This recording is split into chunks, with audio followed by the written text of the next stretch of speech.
সুপ্রিয় ভিউয়ার্স, আসসালামু আলাইকুম রহমতুল্লাহ। আশা করি আপনারা ভালো আছেন। আপনাদের সাথে আজ শেয়ার করব হযরত শাহ নেয়ামতুল্লাহ রহমতুল্লাহর মাজার শরীফ সম্পর্কে। হযরত সৈয়দ শাহ নেয়ামতুল্লাহ রহমতুল্লাহর মাজারটি চাঁপাইনবাবগঞ্জ জেলা শিবগঞ্জ উপজেলা শাহবাজপুর ইউনিয়নে অবস্থিত। এটি ঐতিহ্যবাহী তোহাখানা কমপ্লেক্সের ভিতরে ৩ গম্বুজ মসজিদের উত্তরে অবস্থিত। শাহ নেয়ামতুল্লাহ রহমতুল্লাহ ছিলেন মুঘল যুগের একজন বিখ্যাত সাধক ও ইসলাম প্রচারক।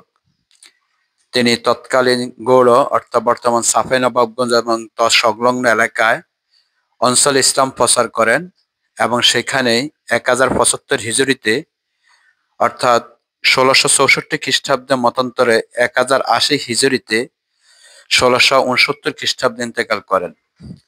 তার মাজারটি মোগল স্থাপত্যের একটি সুন্দর নিদর্শন। এই মাজারটি শাহ নেয়ামতুল্লাহ মসজিদ এবং মাজার সমাধি হাম্মাম সম্বলিত দ্বিতল জাঁকজমকপূর্ণ ভবনটি নিয়ে গঠিত কমপ্লেক্সের বর্তমান মূল আকর্ষণ এই সমাধিসৌধটি।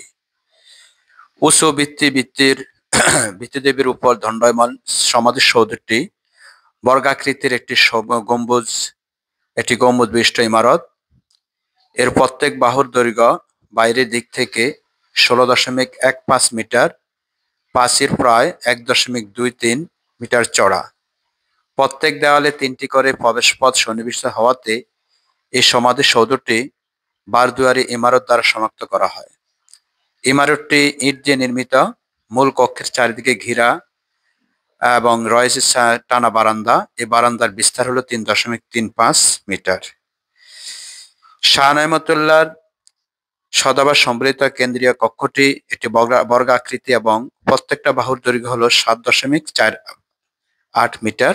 আদিতে প্রতিটি কক্ষটিতে ঢোকার জন্য দক্ষিণ, পূর্ব, উত্তর দেওয়ালে একটি করে প্রবেশপথ ছিল।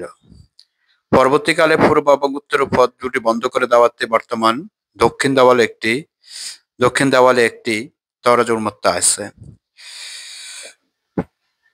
এবং এখানে মোগল স্থাপত্যের বিভিন্ন বৈশিষ্ট্য অনুযায়ী চতুষ্কেন্দ্রিক খিলান লক্ষ্য করা যায়। ফাসাদ এবং 3 দিকে বাহির দেওয়ালে কেন্দ্রীয় প্রবেশপথ, উত্তর পাশে খিলান এবং বিভিন্ন প্যানেল রয়েছে এবং প্রত্যেকটা প্যানেলের উপরিভাগে অন্তঃপ্রবিষ্ট আয়তাকার প্যানেল নকশাবন্দযুক্ত।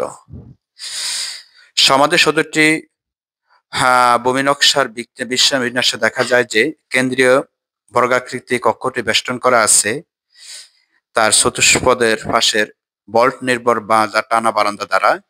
দিল্লির হুমায়ুনের সমাধি ও আগ্রার বিখ্যাত তাজমহলের ভূমি নকশার যথেষ্ট প্রতিফলন ঘটেছে সমাধিতে। এভাবে রাজকীয় মুঘল সমাধি স্থাপত্য ঐতিহ্যের সম্প্রসারণ ঘটে গৌড় অঞ্চল পর্যন্ত। ঢাকার বিবি পরী সমাধি, নারায়ণগঞ্জের বিবি মরিয়মের সমাধি, রাজমহলের বখত সমাধিস্থলের প্রভাব পরিলক্ষিত হয়েছে এই মাজারে। ধন্যবাদ।